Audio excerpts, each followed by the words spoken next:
Ũrĩmi wa makorobia ukoretwo ũgĩkĩrĩrwo mũno icigo-inĩ iria itunda rĩrĩ rĩkaga wega, na kambĩini nene igekĩrĩrwo harĩ kũhanda makorobia kũrĩa gũtamũkagĩra gĩthimi kĩnene kĩa mbura, na thirikari cia kaunti ikerutanĩria kũheana mĩũngũrwa kũrĩ arĩmi. Ũrĩa tũreka ma avocado ma mbere twaheanire ward ciothe kũrĩa kũ high potential na kũrĩa low potential, nigetha magĩkũra nĩ tũkũhota kũmenya atĩrĩrĩ variety ĩrĩa do well in certain ecological zones, nigetha tũkĩmultiply kana tũkĩka upscaling tũkamenya kana he kĩndũ tũkũhota gũcenjia.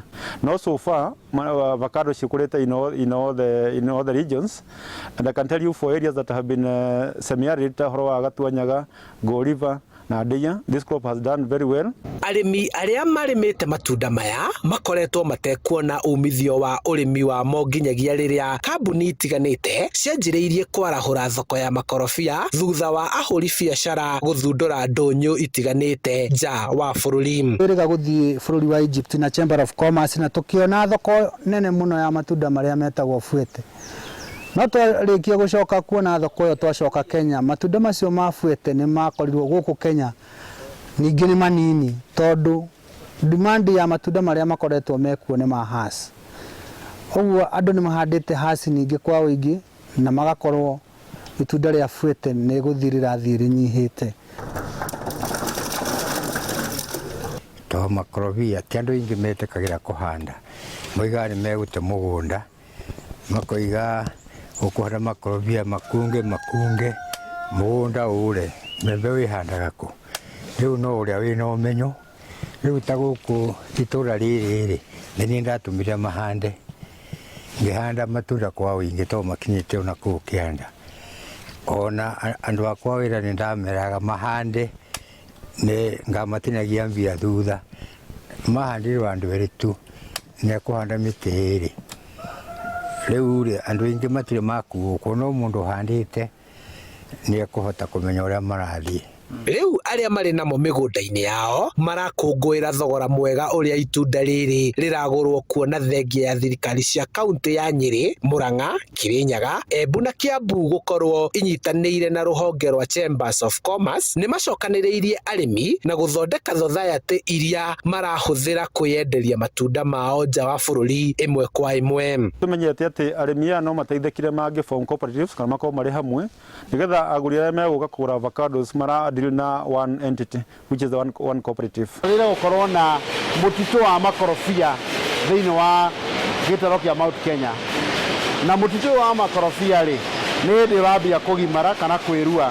Koguo tũrecirĩria mwaka ũyũ na mwaka ũyũ tũrorete nĩ tũgũkorwo na harvest kana magetha manene biũ ma makorobia. Hingo ciothe kuma Januari nginya December export ya makorobia nĩ irathiĩ. Gĩtũmi nĩ atĩ gũkũ kũndũ kwa rugarĩ nĩkuo matunda manjĩrĩirie gũciara. Kũndũ kũrĩa kwa heho ta Kiambu kwĩna kũndũ Tarari, Kĩjabi, nĩkuo kũndũ kũu kwagĩrĩirwo gũkorwo kwĩna makorobia tũratua thaa ici. No wathiĩ kũu rĩ arĩmi matirĩ marĩrio ũhoro wĩgiĩ ũrĩmi wa makorobia, marĩmaga waru. Makĩria ma kwendia matunda maya kũrĩ ona mĩbango ya ũrĩa ikundi ici cia arĩmi ingĩhota gũthondeka iganda nini cia gũkama maguta ma ikorobia kana kuongerera riri warĩo na kwendia thogora wa igũrũ makĩria. Aingĩra thĩinĩ wa sako rĩu agoka tũkamuoera matunda macio tũkamuonia kũrĩa thoko ĩrĩ, tondũ tũrĩendagia kĩndũ kĩmwe A block.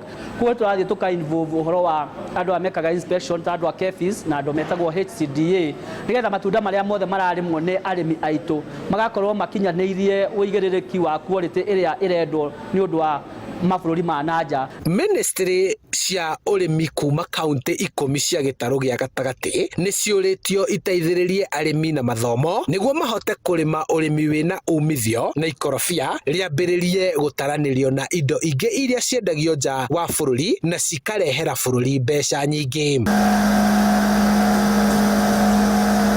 Ciringi mirioni 100 nĩcio cirabataranĩka ũmũthĩ thĩinĩ wa kaunti 10 iria ikoragwo thĩinĩ wa gĩcigo gĩa gatagatĩ wa bũrũri nĩguo gũteithĩrĩria arĩmi na mĩũngũrwa ya makorobia, na gũkerĩkana atĩ mĩaka 5 yũkĩte mĩũngũrwa ĩyo yanjia gũciara nĩ atĩ thĩinĩ wa thĩ no mahote kũhũnia thoko yothe ya makorobia marĩa mangĩendeka. Handũ-inĩ ha Inooro TV kuma kaunti-inĩ ya Kiambu, njĩtagwo Charles Gĩkunga wa Kariuki.